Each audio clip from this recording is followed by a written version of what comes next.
এবারে রমজানের আমাদের অঙ্গীকার হোক, এবার আমাদের রোজার অঙ্গীকার হোক, আমরা আমাদের এলাকাকে মাদক মুক্ত করবো ইনশাআল্লাহ। সম্মানিত এলাকাবাসী, আমি সব জায়গাটা বলার চেষ্টা করি, যেহেতু আল্লাহ তাআলা আমাদেরকে আবার সুযোগ দিয়েছেন, আপনারা আপনাদের মূল্যবান আমানত ভোটের মাধ্যমে আমাদেরকে বিজয়ী করেছেন, সেজন্য আপনাদেরকে আমি হৃদয়ের গভীর থেকে কৃতজ্ঞতা জ্ঞাপন করি। আপনারা দাঁড়িপাল্লা মার্কায় ভোট দিয়েছেন, যেহেতু ভোট দিয়ে আমাদেরকে বিজয়ী করেছেন, আমরা মনে করি এই মাদক মুক্ত করাটা আমাদের দায়িত্ব, এটা আমাদের কর্তব্য। আমরা আমাদের সর্বোচ্চটুকু দিয়ে মাদক মুক্ত করার জন্য চেষ্টা চালাবো, তবে সেই চেষ্টায় আপনাদের সহযোগিতা প্রয়োজন।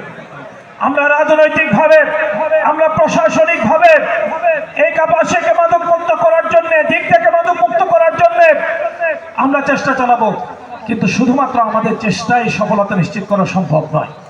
আপনাদের সকলের সহযোগিতা প্রয়োজন। আপনারা কি সহযোগিতা করবেন তো ইনশাআল্লাহ?